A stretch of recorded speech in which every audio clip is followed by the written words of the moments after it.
There we go. I think it's now on, right? Invocation, we have anybody with invocation? Lloyd, wanna? Oh, Mike, I'm sorry. Michael? Down low here. Thank you. Let's preface this with keeping our thoughts and prayers with the victims of the Florida school shooting. We gathered together here today intent on doing good work. We seek to represent fairly and well those who have given us this task. May our efforts be blessed with insight, guided by understanding and wisdom. We seek to serve with respect for all. May our personal faith give us strength to act honestly and well in all matters before us. Amen. Amen. Thank you. Can we have roll call? Chair Espinosa, Here. Vice Chair McCabe, Director McGlynn, Director Lohr, Director McDaniel, Director Pedroso, Director O'Banion, Director Oliveira, Director Pereira, Director Price, Director Vialta. Mr. Chairman, I'd like to tell you that Director Villalta informed me that he wasn't going to be able to make it here today. And Director O'Banion informed me that he had jury duty and his availability would be limited based on that. Thank you. I was just going to say that too. So. And I heard. Okay. Thank you. With that, we'll move to approval of the agenda. Any questions on the agenda?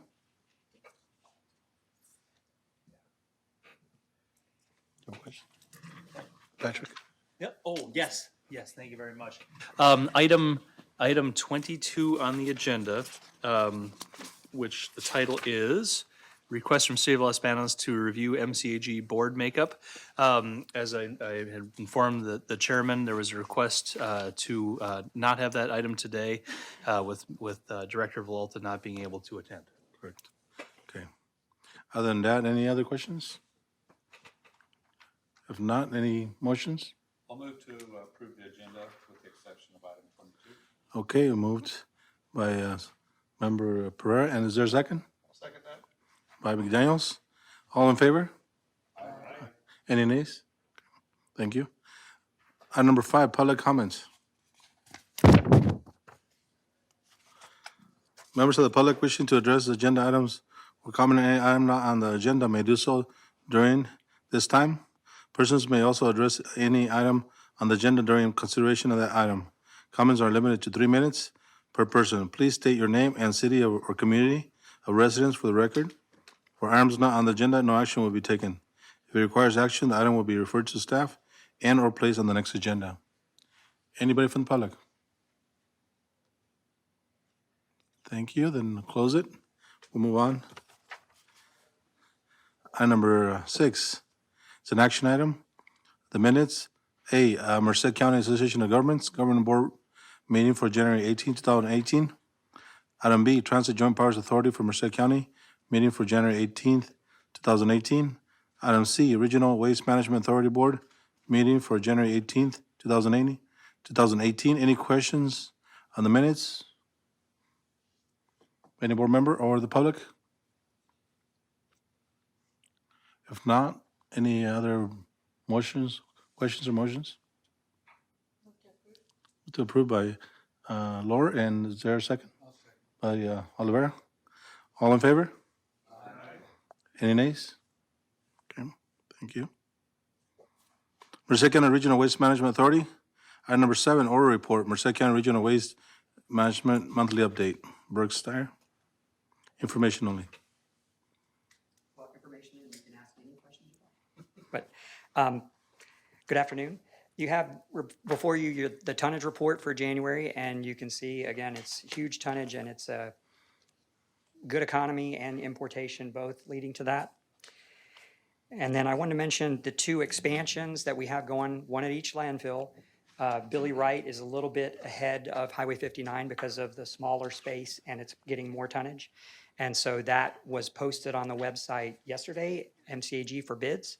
So we have the pre-bid meeting next week. And so, next month you will have an agenda item to approve a contract for that, or we're hoping that. And so everything looks good with that right now, but we are monitoring the tonnage every day to make sure that we keep it so that we can have this built before we don't want to run out of capacity. Highway 59 is Phase 6B, and that's in the 60 to 90% design phase. We reviewed the 60, but we haven't gotten the 90 back yet. But that's still 2 years out, so we're actually probably a little bit ahead of the curve on that one. We met with the county a couple of weeks ago about the access road onto the 600 acres north of Billy Wright, because we were kind of looking for fatal flaws before we really engage in any kind of negotiation. Number one, can we actually build a landfill there? And so we went through the engineering with that with Tetra Tech. And again, they told us there's no issues with that. Even the pipelines are not a problem. And then the second thing was, can we get a road in there? Because we don't think we can put an interchange off of I-5 because it's too close to 152. So we need to come off 152. And so the county loved that idea. Basically, if we extend Gonzaga Road, which goes from the truck stop and stops at that KOA, and we build the same type of road to the end, then we would donate to them or confer it to them, and they would be happy with that. And so pretty simple. So the last thing is water, and so we'll be working with the Haydens and figuring out how we can, ideally, we have water rights for Billy Wright, and we don't use all of those, and every year we sell more than half the water back. And so our question would be, can we keep it, and literally the property borders, they border on each other, so can we use it on the other property? So that's where we are with that expansion. So if that goes through, that's when we would come back to you and actually ask for, or let you know we're going to, talk to them about price and that kind of thing. Does all that sound good? Okay, the last item was the MOU with UC Merced on the gas to energy project. And so, literally a year ago, we sent them several drafts of power purchase agreements, and we had taken their solar agreement and drafted, updated that to include gas, and it really kind of stalled. I probably contacted them once every 2 weeks, but Tuesday we met with them, and the Haydens came, Patrick came, and they had their head legal counsel, their head procurement person, and their head of facilities, and we literally put the draft up on the board and went through it item by item. Everybody agreed to everything. So they promised us we would have it next week, signed by a chancellor or somebody that has the authority to do that. So now the scary part begins that we actually have to get a pipeline built over there. And so we're working on some routes, and we probably got 5 or 6 different options. And so when we talked to the county about the Billy Wright expansion, we talked to them about, can you tell us where the easements exist and where might be the easiest path to get from Highway 59 over to the campus. And so we're starting to map that out, and we'll send that to them, and then that'll be kind of the first step of that. And then once we get the MOU, we'll give you regular updates probably every meeting. So I think that's all the updates I have. If there are any questions. And so just to make sure, so with this MOU, then we'll be able to proceed with the environmental documentation, and that will lead hopefully eventually to binding agreements for the project. Yes, thank you. This is I think Robert described it really well. This is a formal handshake. So they are committing that, they can't officially sign anything until the environmental review is done, and we can't do the environmental review until we have engineered the project. So, but we think this is a good enough gamble now to proceed with spending that money. I mean, so far we've spent, $10,000 or $20,000 on the whole thing, but we put $300,000 in for the engineering portion into the budget already, and that's where we would start to tap into that. So it's not a done deal yet, but it is, of course, very encouraging because they'll get renewable energy and we'll get some revenue from the gas. Okay, thank you. Thank you, Any Patrick. further questions? Go ahead. Yeah, just kind of thinking about the path to get the pipeline over to the UC. The property that is, that actually, that part of the, I guess you call it the Robinson Estate. So Yes. that's either in escrow or just sold. Oh, And okay. so maybe is a good time to see if you can, instead of coming out to 59 and going around, maybe you can't go out the back. That was Yes, just a and suggestion. that is, thank you, that is one of the options, is that basically is between us and the high school. And so that is a straight line, and so obviously cheaper installation cost, but it is private property. So some negotiation would be involved in that. So just generally, other options, there's an old railroad grade that goes down there. Again, we don't know the status of that, but it doesn't exist anymore, but the property is there and nothing's constructed over it. So maybe there's a right-of-way or an easement that still exists there. Then, the worst-case scenario or most expensive, distance-wise, would be going straight down 59 to Bellevue and over. So, and then there's a couple of other options in there. The high-tension power lines go straight from our property down to Bellevue. So we don't know if they'd allow us to put it on one side or the other, but, those towers take up this much and there's this much property there. So, again, we're basically putting all those options for the county to help us research. Okay. Further questions?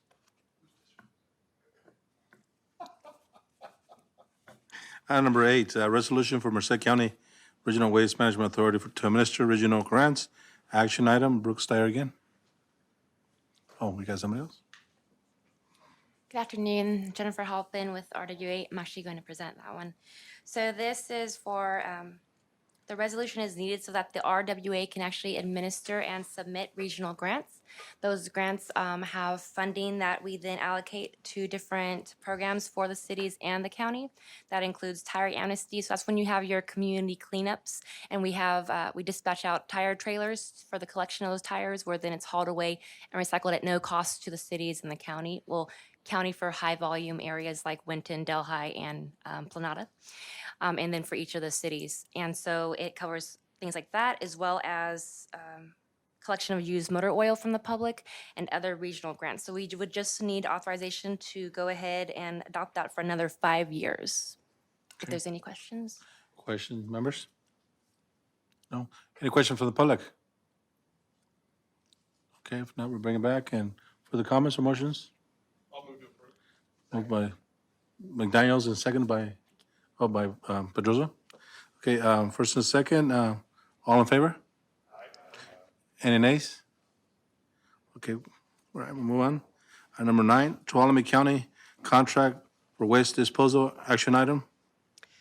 And this is the typical importation agreement, which you normally have been just approving them as a group. This one we kind of pulled out separately because officially this is a contract with Tuolumne County, and they are just like you would be as a county or a city. You need to ensure that you have a disposal option.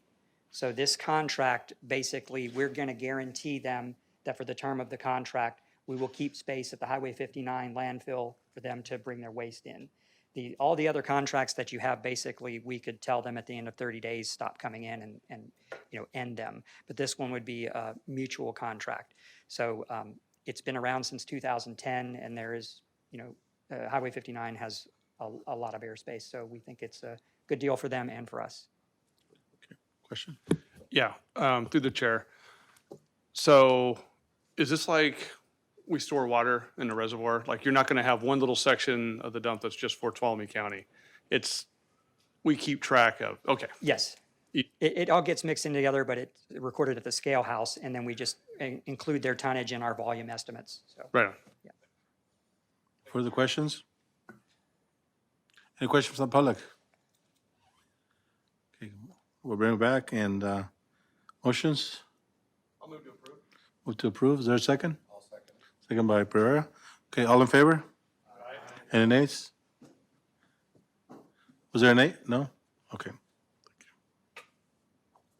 Item number 10, capital project number 80,009, H56 Phase 6A LFG system increase authorization request.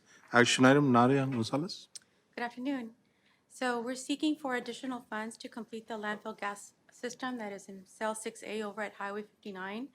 The gas collection system is necessary to keep us in compliance with the regulatory agencies. So Staff estimates that we need another $250,000 to complete the project. Okay. Any questions? No? Move to approve. Let me open up to the public first. Any questions from the public? Okay, now, move to approve by Pereira. Is there a second? Second by McDaniels. It's all in favor? Aye. Any nays? Okay, passes. 11, quarterly diversion programs update. Information, Jennifer Halpin. Hello again. So, computer guy's gone. I have a PowerPoint presentation to pull up. Thank you. Okay. So this is just going to be a quarterly update about the diversion programs, which includes recycling, composting, hazardous waste, whatnot. First things I want to make note of is that we had a change to the cleanup dates. This is for the city of Los Banos. And so it just got pushed back 1 week for the spring cleanup to April 21st, as well as 1 week back for the fall cleanup of September 22nd. On those 2 days, we're going to also have household hazardous waste collection events that's going to be open to all residents of Merced County.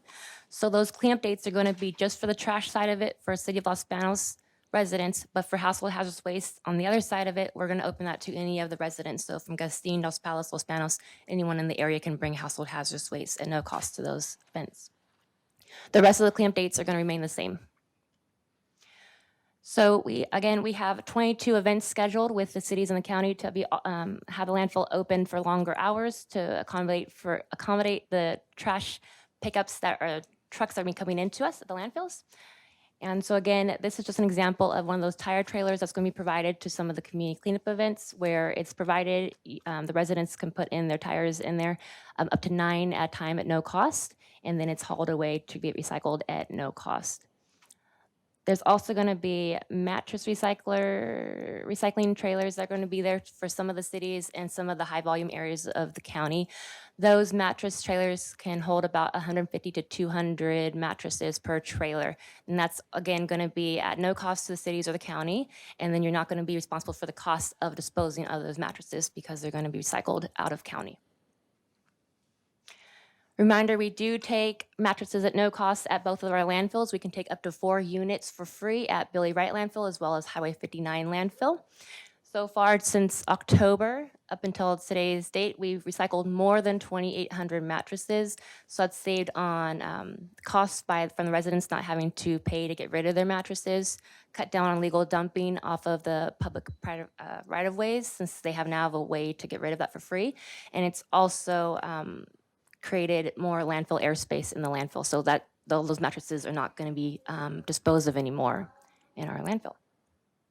So we've been able to recycle about a 53-foot trailer of mattresses about every week. So paint continues to be the #1 item that we receive at the landfills by volume from residents. That's an item that we can actually take for free, but just as a reminder, there's other paint care drop-off locations throughout the area. That includes in-town options for people if they don't want to come out to both of our landfills, which we are more than happy to accept up to 15 gallons of that material from residents, but they also can remain in town if it's more convenient for them. That includes the 2 Sherwin-Williams locations, one in Los Banos, one in Merced, as well as Kelly Moore. You do not need to have purchased that paint from those retailers. You can still bring it there at no cost. It's a statewide program, and then that gets recycled at no cost. That used to cost us about $300 to recycle a whole yard box of paint, and now it's being diverted at no cost. Another reminder, these are the items that we can take at both landfills at no cost. We do receive calls about these items, about what to do with it, where can we take it. So that includes antifreeze, batteries, which is like the alkalines or rechargeables, used motor oil and oil filters, liquid paint like I was just mentioning, and then we can also take electronics at no cost. So your old TVs, computers, printers, we can take all that for free at both the landfills during regular hours, Monday through Saturday, as well as universal waste. That's anything that contains mercury, so your fluorescent tubes, your CFL light bulbs, as well as the old mercury-containing thermostats. We can take all that at no cost from residents. For other household hazardous waste, though, that's going to need to wait until we have our contractor on site to take those. Those are items more like the pesticides, more chemical like active items, old chlorine tablets, things like that. We do offer the free collection events, but it's more quarterly. It's not every day. So those are the 4 dates right now that we have for the year for Highway 59 landfill. And in your packet, though, it also includes the 2 locations or the 2 dates for the Los Banos area, which is, again, also open to all residents of Merced County. Are there any questions so far or anything that you guys, comments? Okay. So I do want to touch on this that some of you might have heard about. It's the China ban. It's called the Green Sword ban. Basically what that is that we've sent bales of recyclables over to China and called it recycling. Unfortunately, a lot of those bales have had contaminants in it. Some has been straight out just trash items. So they have really been trying to cut down on that, wanting to get actual clean material, actual usable feedstock to be able to turn it into recycled products and not just be able to dump on. So this is a pie chart from CalRecycle, and in that green box it says that roughly 1/3 of all recycled waste is exported. If you look closely though, so the bottom of that pie chart is what is considered recyclable. The first little third of that is things that source reduction items. That means that it's not being diverted, recycled in a curbside container, it's not being landfilled, it's being source reduced at the source. So either you're grass cycling on your parks where you're mulching it back on the yard, foster farms, like they turn in some of the byproducts into like dog food, things like that. It's being source reduced, and the rest of it's being maybe composted and mulched through the green can. So really you have 1/3 left. They're saying 1/3 of the waste is roughly exported. Well, that's basically all your recyclables from California. So it's actually 1/3 is being exported, but it's actually almost 80 to 100% of recyclable material being shipped over to China. Call it recycled. We feel good about ourselves. Yay, we recycled. However, it has some trash contaminants. So how is that going to affect us? We're not going to be able to put in a lot of the recyclables that a lot of people think is recyclable. So we're going to have to educate the wishful recyclers that not everything with a triangle on it can be recycled. We're going to need to let them know it's just going to be, bottles, jugs, high quality paper, things like that. And I'll explain that more later. And also, Brooks, did you want to? He's not here. Never mind. Okay, so okay, so the impact. What's the impact going to be on us though? So for curbside residents at home, when you have the 3 cans, again, we're just going to be able to educate the residents what can go into that blue can. Really make sure that it's also clean material. So if you've just eaten off a container and you still have food just caked on there, it's not really recyclable when it's that dirty, and then you can contaminate other items. So it's just going to be an education thing. Also, then when it gets over to the recycling facility, which right now goes to Newbie Island in Milpitas, they're having to slow down their sort lines to really make sure that all the contaminants are kind of being pulled out of there, making sure the equipment is able to kind of screen through those kind of contaminants. Marty, our operations manager, as well as Brooks, actually visited Newbie Island, took some pictures of what is going on. Oh, sorry. This is just an example as well. So when they run their sort lines slower, the trucking company that transports the recyclables from our recycling pad at the landfills to Newbie Island, because the sort lines are running slower, it's taking a lot longer for the trucks to be able to unload, and they get paid by the load. So they're not wanting to stay over in the Bay Area for hours just for one load. So what happens is they might not always come out to us when they're scheduled. And so what we get is a backup of recyclable material. And hopefully we don't get too much of it, because if we do, we might have to have another place for it. And I'll leave that to your imagination. So, okay, Marty and Brooks went to Newbie Island.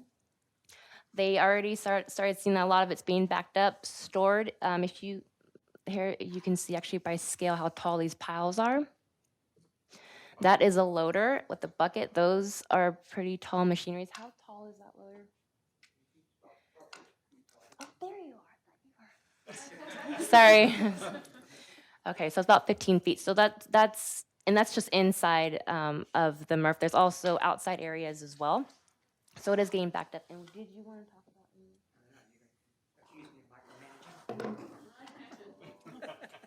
That's what she said to me before the meeting. You're going to micromanage me. No, we went up there, and just so you understand what it's like, they're not allowed to dump anything outside the building. And so they have to put it inside the building, and they have to keep a fire break. So the only way they have is that one center lane, and then you see the whole rest of the building's full. And this is not an us problem. This is just, it's a statewide problem. And going back to that slide of the pie charts, that blue wedge that was at the bottom, that's everything that you think of as actually getting recycled, because the first part of the pie is agricultural waste that never went to a landfill anyway. The last part of the pie is the green waste that everybody composts. So really, the things in your blue container, your cardboard and your paper, and everything that we spend money gathering, that's what goes to China, and that's the market that's, out of whack for a while. So it is a statewide problem, but Jennifer and Marty and I are looking for other options, seeing if there's places we can take it, if we could even pay more, whatever. So we don't have any solutions as yet, but we're doing all we can, and we expressed our concern up to Republic. That's why we went up there and we talked to the managers there and said, anything you can do to get more trucks, get more material out. And so they have been better since then. So maybe it's just, the squeaky wheel. So, but we'll keep you abreast of that. And if you have any questions, please let us know. Okay, go ahead. Oh, yeah. And we went up there and just, I took this because I don't know if you can see it really well, but you see all that layer of dust? That's a layer of dust on top of the materials. That's how long it's been sitting there. It's got a half an inch of dust on it. Now, they are dusty materials, but it's sitting way too long. And then these are just the piles of material that are ready to be shipped, and they're looking for China to take some of them or other markets. So again, it's just a backup. This facility is probably the most advanced on the West Coast. And so we're taking them to the best place, and they're still having problems.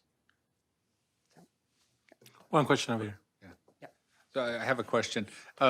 Before, when you reported that China wasn't taking the material, I thought it was a backup in China, but is it not? It's the quality of the product that they're not wanting? Correct. What's happened is that, this is Brooks's opinion, is that jurisdictions throughout the state, you would pay, if you have a hauling contract with Republic or Waste Management or whoever, and you tell them, hey, I want you to hit 60% diversion. I don't care how you do it. You just hit 60% and tell me when you did it. So, the easiest way out, I'll throw that extra garbage, I'll mix that into the recycling bale, and it'll go to China. And even though China's going to resort it and throw it away, it didn't come back to the United States, so I got to count it as recyclable. And that's really what's going on. And China has gotten so irritated with the garbage or the contamination rates of these bales that they finally said, no more. It has to be clean, actual recyclable material. No garbage can come to us. So then follow-up question is, so pulp, like say almond tree grindings or prunings, could that qualify as a product that China would take as pulp or no? Do you know that or not? I don't know that. I would think that's under the agricultural portion. That's typically the material that's reused locally and would never get transported out, but I don't know it. Right, okay. And that would be a question for Ag Department, USDA, or Yes. just our local? We can look into it more for you, because it usually takes about 30 days to get shipped over if I see freight over there. So I don't know if that then ours starts decomposing if there's an issue. But we can look into it more. Thank you. Brooks, I think I've asked this question before, but is there no way that we could possibly put the backlog of product go to Turlock? Yeah, they're still taking it up to they're going to do the same thing. They're going to take it up to the Bay Area and try to get it on a ship and go through the same inspection process. So as far as we know, it's the same there. But I'll double check with them as well. Have you guys talked to Turlock? We were talking to the Fresno people first. So Turlock actually is having the same issues, trying to find locations. Yeah, sorry. So Newbie Island, the one that we have contracts with, they actually are the largest. They're claiming that they're the largest in the world, actually. So they actually have a $60 million worth of equipment, and so they are the largest facility. So all these other places, like in Fresno and Turlock, eventually it's going to go to the port, or it's going to go through either them or someone else. And so if they're already also facing issues, it's just going to basically ripple. And it's just that it shows that everyone else has already been having issues. Anything else? Oh, and also another reason why China is going more strict on the ban is that they're starting to get their own middle class, and their own middle class is also, they're also consumers. So they're also already producing their own amount of material that they can also then recycle back. And that's why they don't necessarily need to take basically our waste anymore and have us feel good about ourselves. So this chart is just to show basically again that we're just going to need to really send out a lot of education to all the jurisdictions that have the curbside recycling as well as commercial recycling, especially with this new CalRecycle mandate that states that commercial businesses need to recycle and whatnot. So we just need to make sure that because that's also going to increase the amount of recyclables coming through to Newbie Island because of all the businesses now having to recycle. We're just going to make sure that it is clean material. Hopefully not a lot of illegal dumping on the commercial sites in their recycling cans and things like that. So we do have some education pieces that are hopefully going to help, including the one I think I showed you last time about where you can go to our website, you can search a material type, it tells you which can to put it in, depending on whatever you type in, plastic forks, which are not, and whatnot. So it helps you there. And then we're also going to, we're still working on that address-specific education piece where people could put in their street address. It tells them what their route day is and what can go into their cans. So that is also going to help with that. And then we're just going to hopefully put out some more public education pieces about that. Okay. Any other questions? Yes. The mattresses, tires, and things like that, is that posted on the website? I would imagine the schedules, days available to The cleanup days are listed on our, we have a 2018, we call it the landfills calendar, but we also include the cleanup dates on there, so people can see when those cleanups are. Usually though, there's more information provided by the jurisdiction. So like for Atwater, they want you to be able to bring your utility bill. So we'll put the date, but we don't put any more information like time-wise, just because we don't, people going there, trying to dump for free when they're not a resident. But we do list it on our calendar. And then for the tires though, the cities and the county it's up to them to publicize when those events are for the tires, to be able to collect those at no cost, and which ones have the mattress events.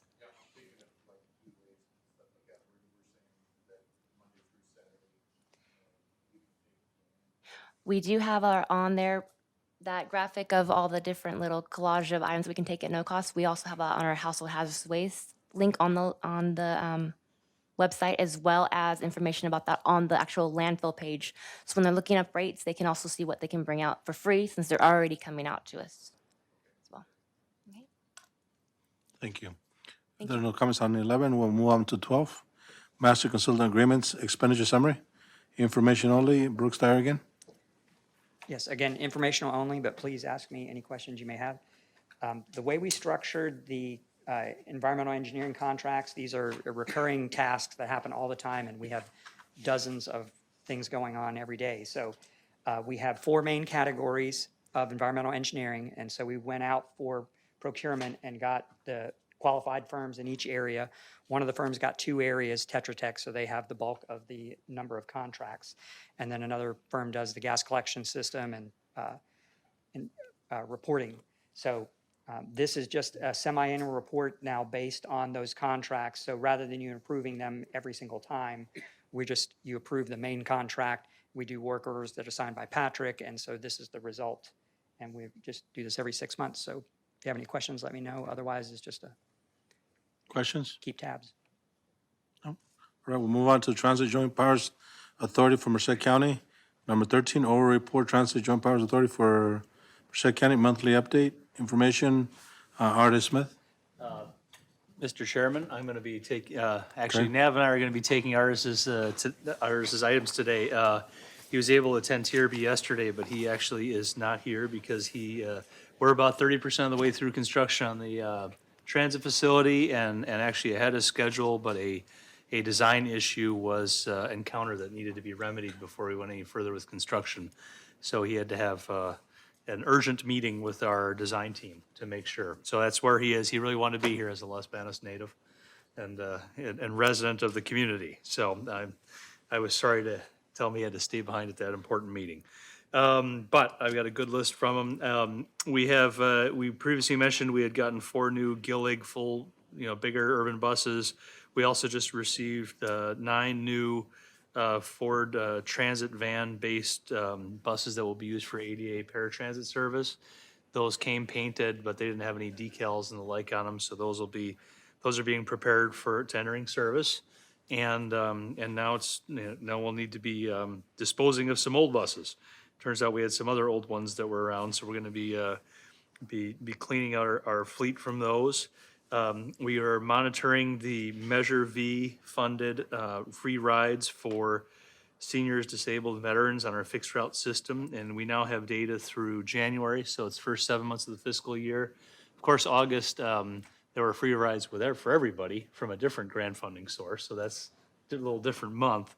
But in the first 7 months, 96,000 free rides were provided. And with the exception of 1 month, which was July, the system as a whole has exceeded for example, January of 17 compared to January of 18, there were 12% more riders on the entire bus system than January of 18. And every month has been higher than the year before. And those Measure V riders in January of 18 represented 23% of all riders on the bus system.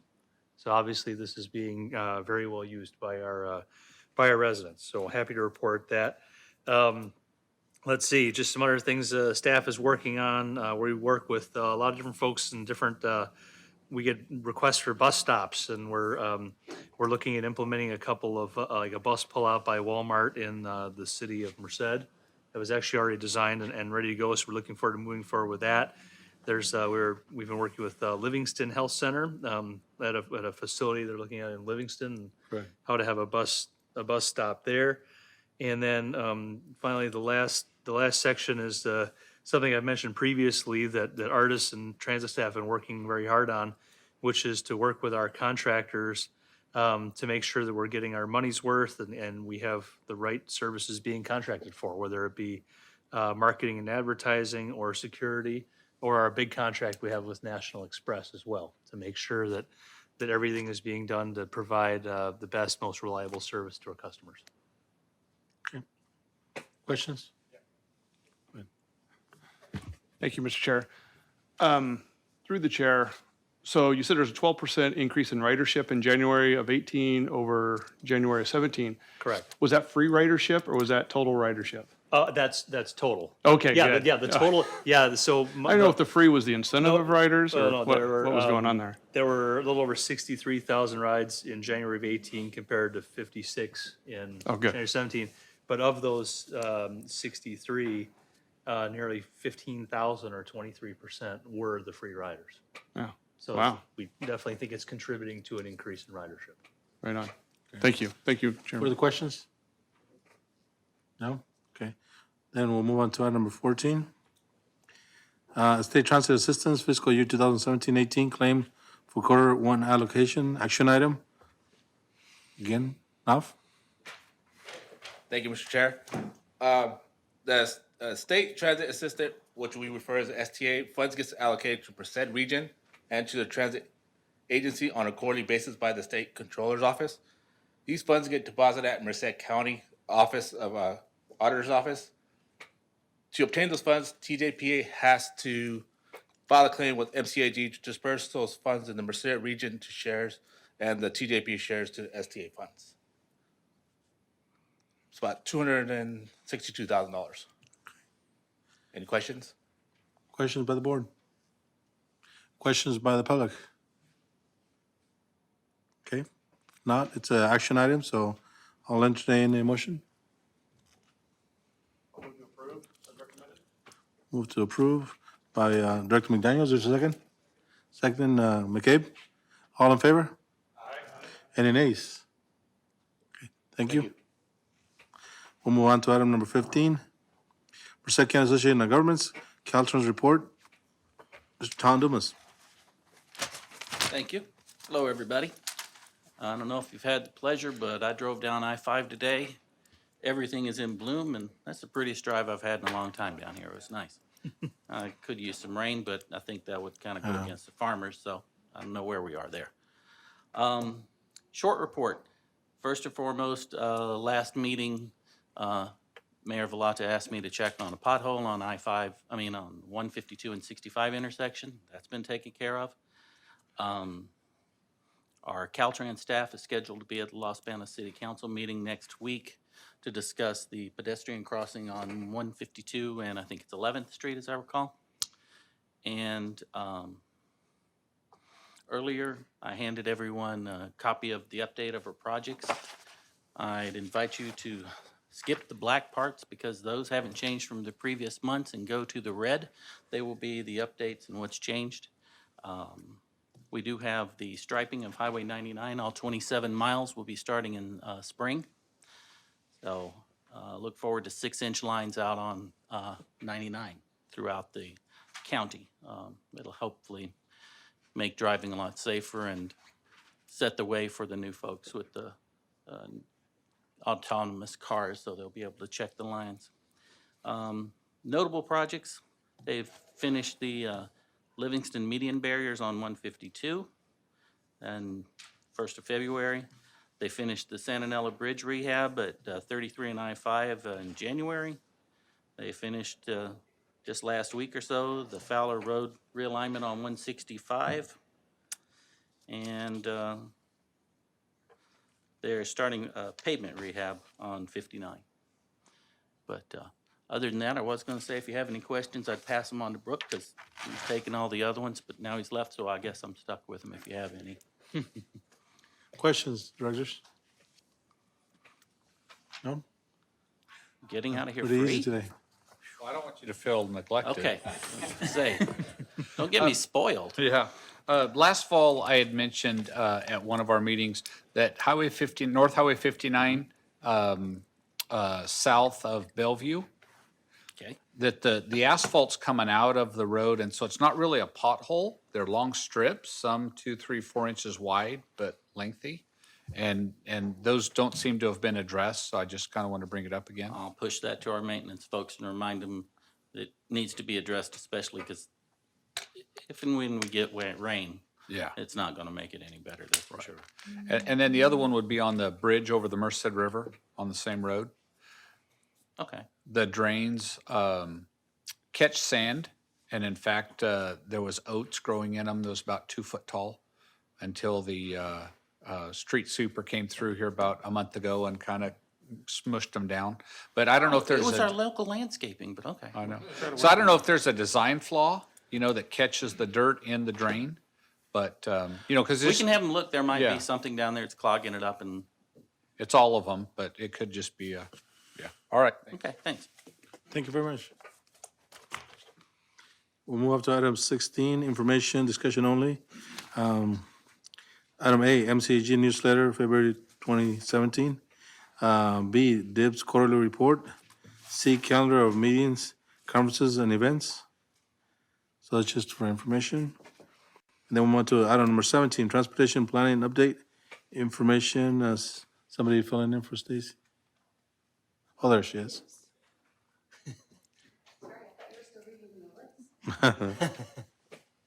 I moved down quick. I am, got a sick kid, and you guys know how that goes, I'm sure, where you don't get enough sleep and everything's in a fog. So I'm gonna provide a really quick, Measure V update, and I'll make it quick because I think many of you, are familiar with this information because of the regional projects committees that we had last week. But I just want to reiterate a few points. One is, I always like to start with the good news, which is the revenue, and, we have 6 months of revenue and the true-up payments to go with those 6 months of revenue, and we should have come at, based on projections, at $7.5 million, and we've received 8.4 million. And we have received 2 other monthly allocations. Again, those are based on estimates. So when we get the payment for December, we would then anticipate another true-up, and we'd be able to give you an update on that quarter. But for now, all signs point that we're still ahead of projections. For the implementation plan, it's something, as you all know, we've been talking about multiple lists of projects when it comes to the regional money. But it's because we're developing our regional transportation plan as well, which is like that big bucket list of projects. And then we're looking at the first 5 years of funding and the projects that we would be funding in those 5 years in our first implementation plan. So the implementation plan, we will begin once the regional project committees on the east and west side go through the process of prioritizing the candidate projects and making a recommendation to the board. And as you guys all know, that's all set to begin, or to really the meat of that conversation to be May 15th, again on the east side and the west side. In the meantime, we'll be meeting with a technical working group that's comprised of your staff. We'll be doing that on the east side and west side separately to make sure that we have all of the detailed information for those candidate projects, so that when you all are at the table to review and prioritize and make your recommendation for projects for the first 5 years, that you have all the information that you need to make those informed decisions.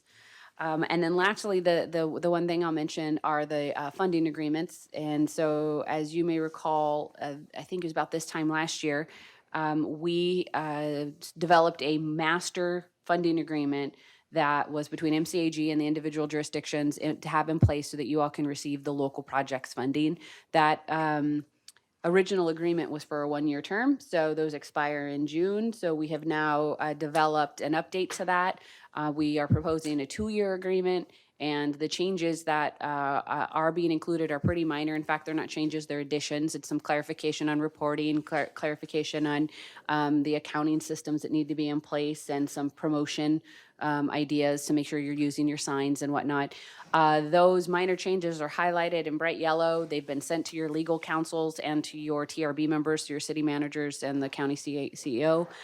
We are working, Emily, we'll be receiving those comments, and then the idea would be to incorporate that into, again, a master draft, and it will come to this board in March, and you will take action to then release it to the individual jurisdictions, and then each of you at the jurisdiction level will need to take action to enter into the agreement.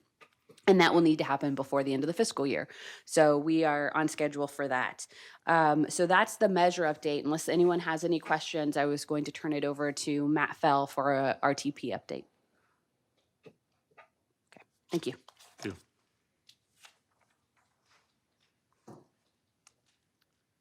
Thank you. And before I talk about the RTP, I did want to mention some really good news in that the 99 Livingston median widening project that we've been talking about, it's still alive, and that's really good news because it's a very competitive environment at the state.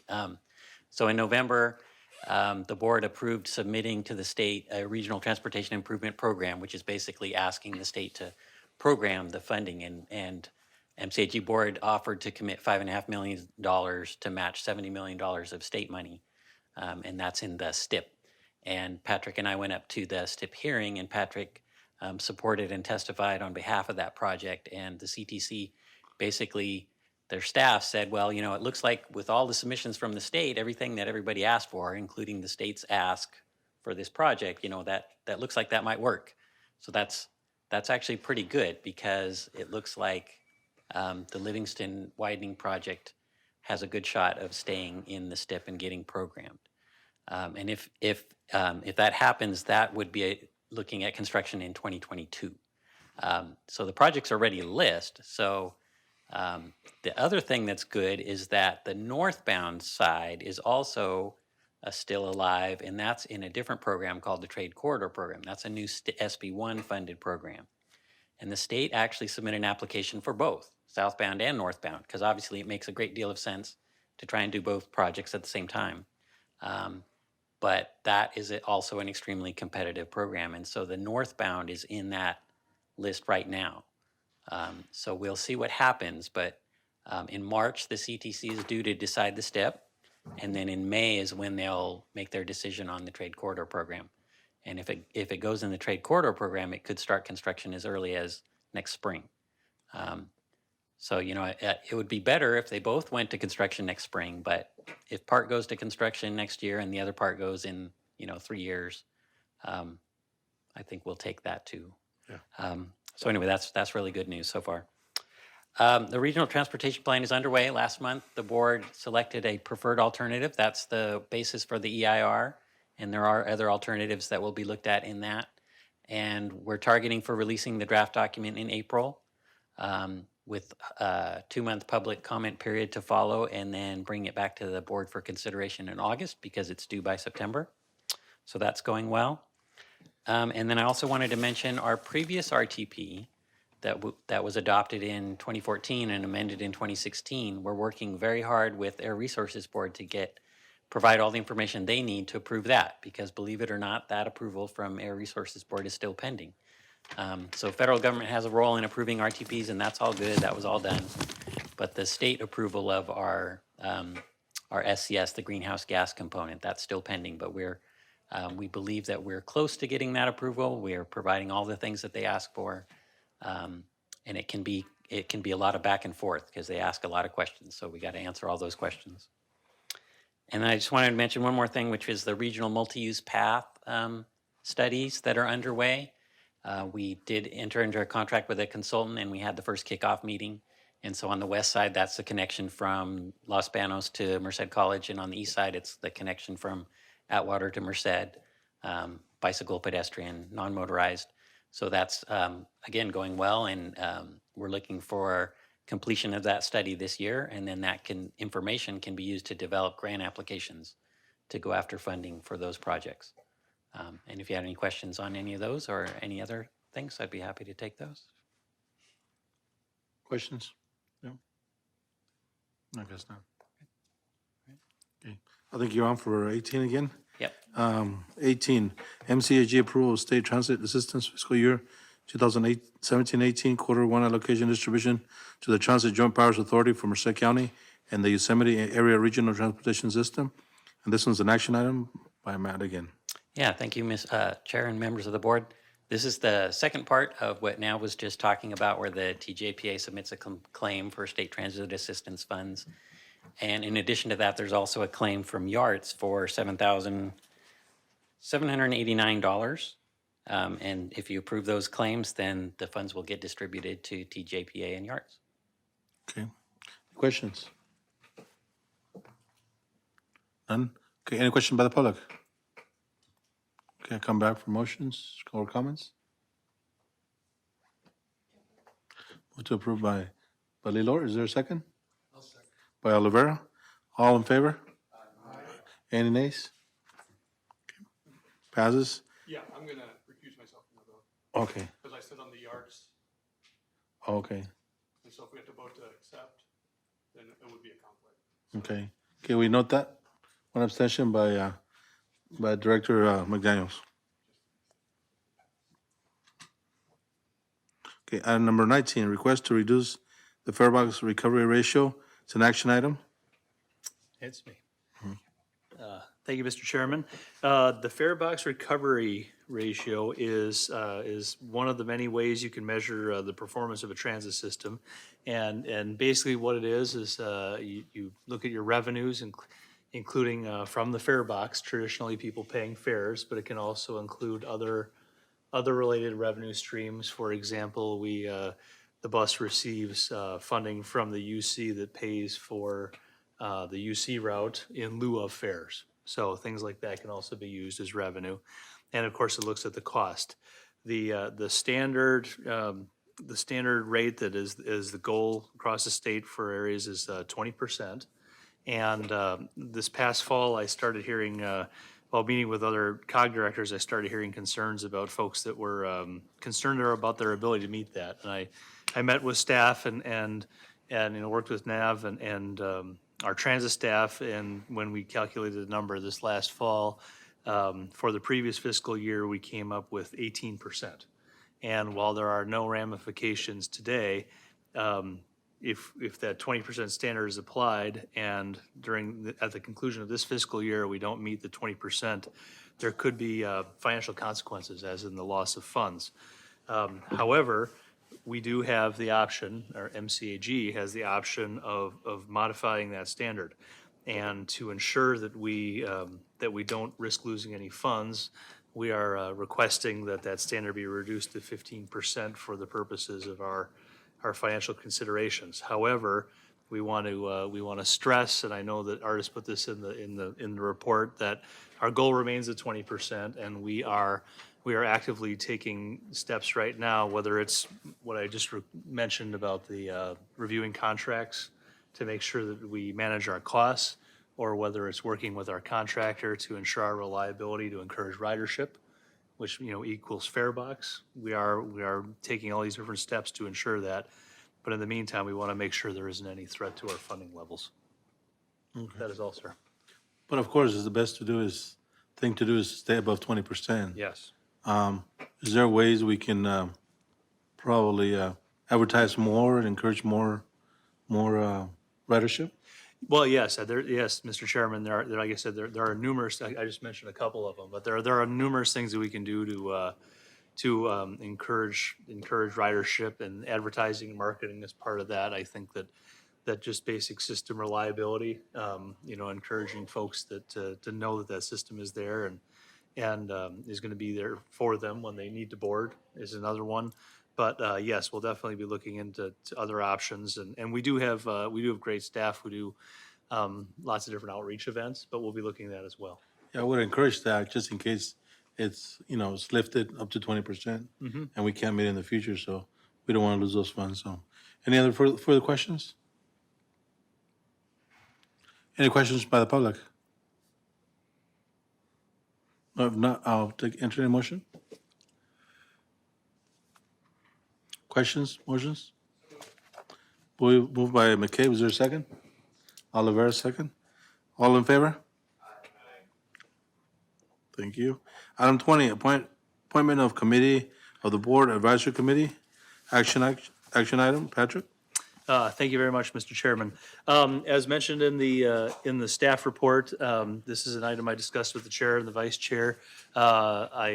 Seems like I haven't been here that long, but I have a 1-year contract that that has an extension available, and I discussed with legal counsel, of course, and with the chair and vice chair about a method for how to move forward potentially, and what I am proposing is a formation of a committee of the board that would meet with myself and legal counsel to discuss a potential extension of my contract. And I have proposed a potential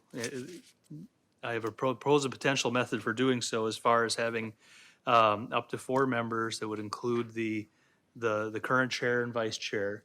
And I had a suggestion that just before I arrived here, there was actually a plan put into place as far as the future officers of MCAG. And it alternates between a county member and a city representative into the future. And the concept is that by doing this, of course, the current officers would be involved, but also the future officers, because while hopefully you don't do contract negotiations every year, there would still be an evaluation on an annual basis. So that would allow potentially to be used into the future on a rolling membership basis for the current and future leaders of this group to be involved in that process. But it is obviously within the discretion of this body. But I will say that, so of course we know who our current chair is, and our vice chair from Livingston on my left.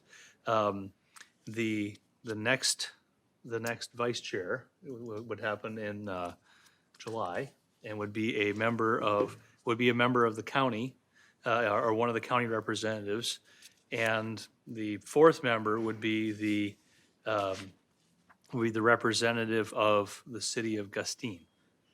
So if that were to be followed, we would know who 3 out of the 4 are, and the 4th member would be determined by the county selecting one of its members to be the next vice chair, and therefore a member of this group. I think that covers it, Mr. Chair, but I'll take any questions. Questions? Go ahead. So is this something that we're going to decide on today here at the chair? Are you expecting the Board of Supervisors to take that back to the board? Because usually it's decided here. I'm open, sir. Okay. Well, I'd like to suggest that, being that I was supposed to be the chair, but Deidre had to cover my seat because I was newly elected. As chairman of the Board of Supervisors, I stepped aside, and Rodrigo stepped up to be the chair for the Board of Supervisors. So I thought, to put us back into rotation, I would, maybe I'm just saying it to the other Board of Supervisors that are here, I'd like to step up and take that role at this point. Any other comments?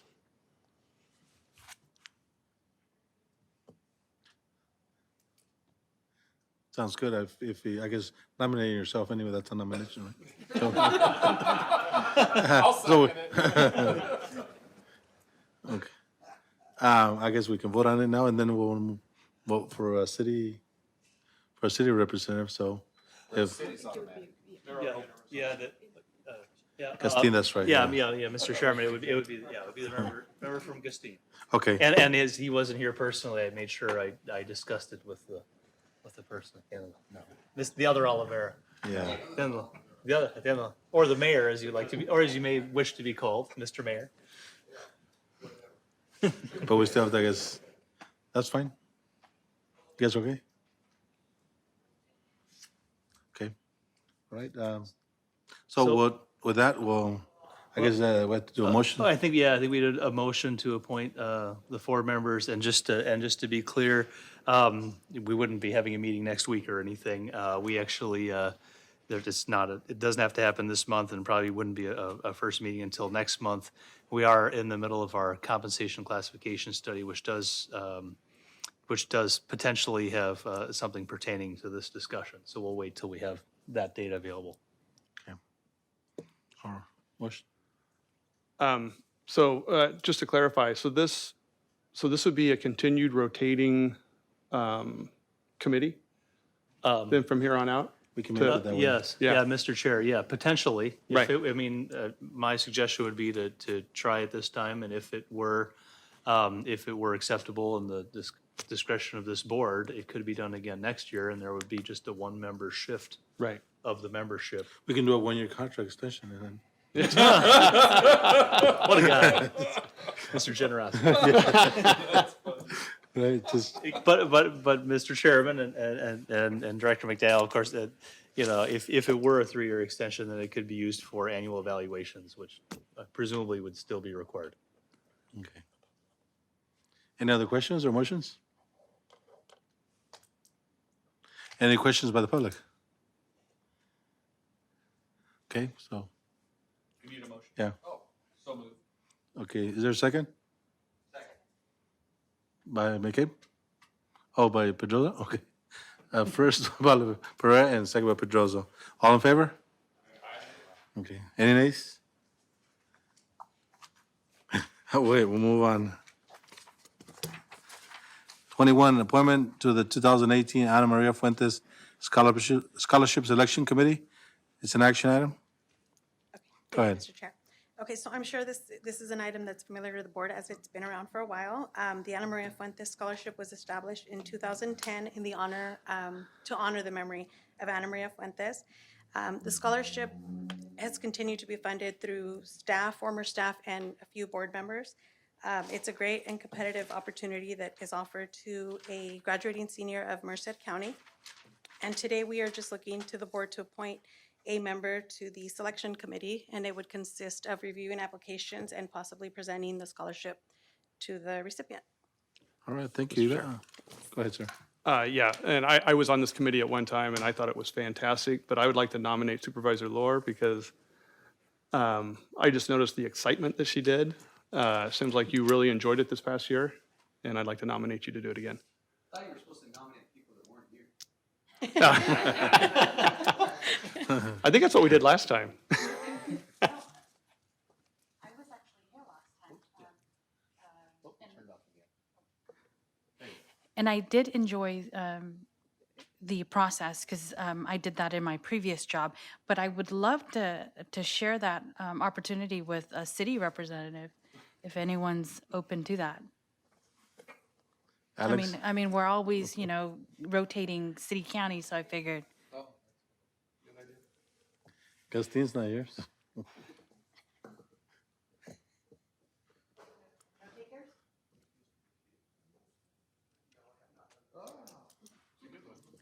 So then I just, yeah. Okay. Nomination? I'll second. Okay. I guess he's, okay. Laura won and Perez. Any questions by the public? Comments?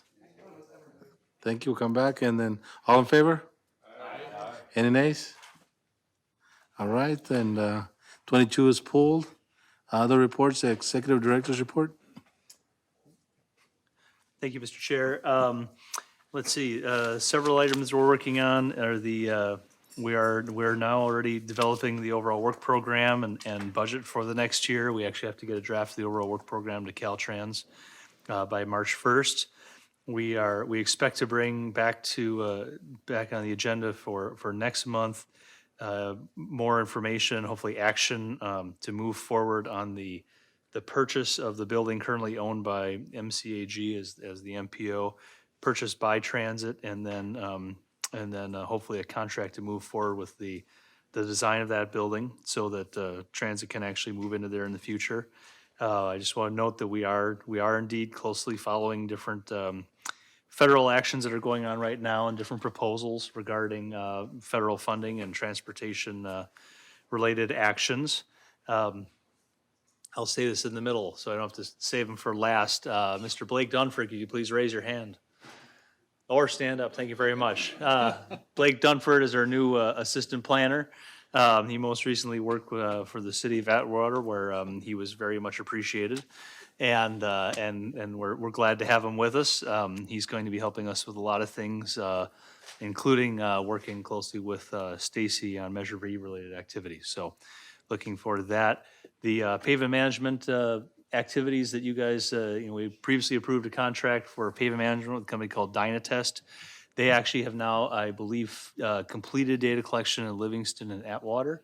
And we actually had them stop by the office yesterday and took a picture of the very expensive van with all the high-tech equipment in front of our offices. So we got to see them, and they're working hard. I've been working with staff on a review of CMAQ funds. That was an item that was before you folks recently about, the fact that we have carryover funds and options going forward. This is a year, or later in the year, there will be an opportunity for local jurisdictions to apply for those funds. So I want to keep that in everybody's minds, thinking about projects to apply for, and making sure that we always have projects for funding for local projects, but we also have funding that goes to transit as well. So we want to make sure that we have that number right too. Let's see, we expect to bring information back to you on what's called Prop 69, which is going to be a statewide ballot item in June to basically make it so that transportation funds can only be used for transportation. So we're looking forward to bringing there. That's a developing story today, but we hope to bring back to you next month. And then finally, I'll mention the RTIF. Pursuant to our last meeting here, I did as was directed by the board, I shared information with all the jurisdictions. The emails have gone out to everyone here and to city managers, county CEO. And I know some jurisdictions have already had these on their agendas, whether it was for action or information. So we're looking forward to hearing how each of the different jurisdictions take action and take positions, so we can look to bring that back to the governing board. Thank you, sir. Okay, thank you. Move on to Director's report. We'll start on the end. Director Pedroso? Nothing? Pedroso, no? Okay. Director McLean? Laura? Director Pereira? No report. No? Oh, Doc- yes. Go ahead. Yeah, just one thing. Today at our San Joaquin Valley Air Pollution Control District meeting, we voted to purchase 2 mobile source air analyzers. They're about $1.4 million each. It's a van with 8 testing machines in it. And so I expected to see Mayor Villalta here today and share that because he wants to do some testing here in Los Banos. But I thought I'd share that for the rest of you. If you have some areas, they should be up and running maybe in about 6 months, but keep that in mind. Great, thank you. Dr. Oliveira? Yeah, I gotta brag a little bit about Gustine. We just approved by planning 267 homes between Mills and Sullivan with a 12-acre park. I got a couple of buddies of mine, they're gonna do a tiny house project, hopefully up to 30 tiny houses, which will be for rentals only It won't be where you own them. It'll be a complete project. And this is really important because it fulfills your low-income housing. And if you take a lady or a man that loses their partner and they've got $1,200 a month to spend, this is the way to go. I don't have the plans yet, so when I get them, I'll share them, and we got good people doing it. We have a new gun shop in Gustine. We're real excited about it. This guy is a pro, has a lot of contacts. That should be fun. A lawnmower and chainsaw shop's coming in. Jerome Zielinski. We got a new barber shop in town. And the funeral chapel is redoing all the sidewalks all the way around from alley to alley. And I kind of spurred that on. He happens to be my boss. And he offered to pay for all the labor. Okay? So I took the measurements and did some calculations, picked out some brick, did a lot of things. I figured the maximum cost would be $15,000 for the city. By the time I couldn't vote and it got done, it's costing the city $60,000. He's paying 15 of 75,000. But it just seems a crime. But you guys know that, I don't need to tell you. And also the GPS Hall built a new parking lot, and we're gonna be doing curbs and gutters and start our town by being a little bit innovative. We don't have any money, so we're trying. That's all I have to say. Director McDaniel. Nothing to report. Legal. And I'm all done, so thank you very much. Thank you to the city of Los Banos. The next meeting will be in March 22nd in the county of Merced. Thank you.